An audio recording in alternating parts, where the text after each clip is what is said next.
ஒரு விஷயத்தை சொல்றேன். எம்ஜிஆர் ஷூட்டிங்காக சத்யா ஸ்டுடியோக்குள்ள போறார். போகும்போது ஒரு 4-5 நாளா கவனிக்கிறாரு, ஒருத்தன் கையில ஒரு சின்ன பேப்பரை வச்சுக்கிட்டு ஒரு கவரை வச்சுக்கிட்டு நின்றுட்டே இருக்கான். காரை நிறுத்துப்பான்னு சொல்லி, என்னப்பா அவர் யார் டெய்லி நின்றுட்டே இருக்காரு, அவர் என்னன்னு கூப்பிடுறோன்னு. இல்ல அவங்க காவலர்கள் தடுக்கிறாங்க, இல்ல பரவாயில்ல கூப்பிடுங்க என்னன்னு கேட்பான். ஓடி வந்தான், அப்படி கண்ணாடி இறக்குனாரு. தலைவா தலைவா வணக்கம் தலைவா, உன்னை பார்த்துட்டேன் தலைவா. சொல்லுப்பா என்ன விஷயம்?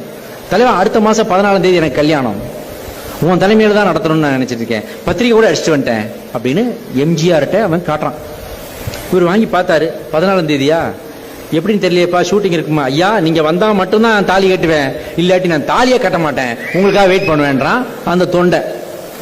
உடனே வந்து சரி பார்ப்போம் அப்படின்னு சொல்லிட்டு டிரைவர்கிட்ட கொடுத்து எனக்கு ஞாபகப்படுத்துங்கன்னு சொல்லிட்டு கார் உள்ள போயிடுச்சு. அதுக்கப்புறம் அந்த பையன் வரவே இல்லை. நாட்கள் உருண்டோடுகிறது. ஒரு நாள் அந்த நாளும் வருகிறது. அது தெரியாது இவருக்கு, யாருமே இவருக்கு ஞாபகப்படுத்தவில்லை. இப்ப சீனை கட் பண்றேன். இப்ப அங்க காட்டுறேன். எங்க அந்த கல்யாணம் நடக்க வீட்டுல அவன் தாலி கட்டாம உட்கார்ந்துருக்கான். என்னன்னு கேட்டா, அப்ப தலைவர் வரேன்ட்டாரு, எனக்கு வாக்கு கொடுத்துட்டாரு, சொன்ன வாக்கை காப்பாத்துறவன் தான் தலைவன், அவன் தான் என் தலைவன், கண்டிப்பா வருவான், என் கல்யாணத்துக்கு வருவான். அவன் உட்கார்ந்துருக்கான். இங்க முகூர்த்த நேரம் நெருங்கிடுச்சு. இங்க தச்சையெல்லா மேக்கப் போட்டுக்கிட்டு இருக்கும்போது எம்ஜிஆர் பாக்குறாரு, அந்த மேக்கப் பாக்ஸ்ல இருந்து ஏதோ ஒரு அட்டை மாதிரி துருத்திக்கிட்டு இருக்குது. இது என்னதுன்னு எடுத்துக்காரு. மேக்கப் மேன், அது ஏதோ ஒரு பத்திரிக்கை மாதிரி. என்னையா பத்திரிக்கை? அதான் அன்னைக்கு கூட உங்ககிட்ட கொடுத்தான்ல, அதே என்கிட்ட சொல்லல.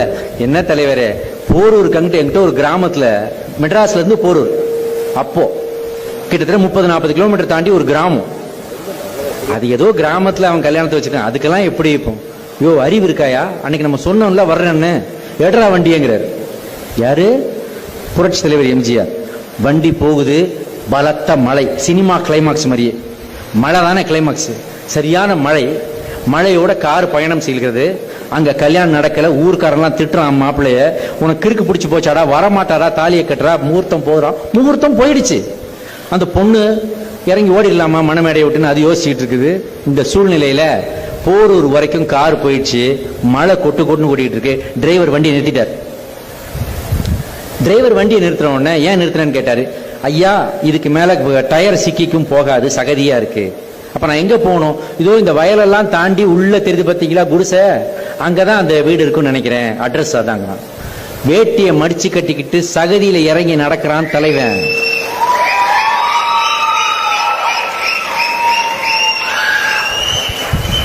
இறங்கி நடந்து தெருவுக்குள்ள நுழைகிறான். எம்ஜிஆர் வராருன்னு தெரிஞ்ச உடனே கிராமமே கேவான்னு வந்து நிக்குது. கூட்டம் போறான். அந்த குடிசைக்குள்ள போய், அப்பெல்லாம் வீடுகள்ல தான் கல்யாணம் நடக்கும், மண்டபம் எல்லாம் கிடையாது. போய் பார்த்தாக்க அவன் பாக்குறான். சும்மா எப்படி இருப்பா எம்ஜிஆர் கலர். அப்படி வந்து நிக்கிறாரு, ஒயிட் அண்ட் ஒயிட்ல வந்து நிக்கிறாரு. அப்படியே ஓடி வந்து காலில் விழுறான். முகூர்த்த நேரம்லாம் கடந்து பல மணி நேரம் ஆச்சு. தலைவா நீ வருவேன்னு தெரியும், அதான் நான் வெயிட் பண்ணேங்கிறான். ஏன்ப்பா சொல்லக்கூடாதப்ப, ஒரு நாள் ஞாபகப்படுத்தக்கூடாது? இல்லையே நீங்க சொல்லிட்டீங்களே நான் வரேன்னு, அதுக்கப்புறம் இனிமே இங்க வந்து நிக்காதுன்னு சொல்லிட்டீங்களே, அதனாலதான் நான் வரலங்கிறான்.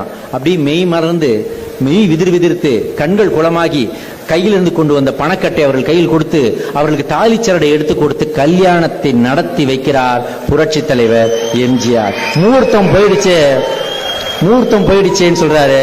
நீ என்னைக்கு என் காலடி எடுத்து வச்சு எனக்கு தாலி எடுத்து கொடுத்தியோ அதுதான் எனக்கு நல்ல நேரம்னு சொல்றான் அந்த மாப்பிள்ள. அப்படி அவன் வாழ்க்கையை ஆரம்பிச்சான். இதுதான் ஒரு தலைவனின் பண்பாடு. இது தலைவன் என்றால் இப்படி இருக்க வேண்டும், தலைவனுக்கு தொண்டன் என்பவன் அப்படி இருக்க வேண்டும்.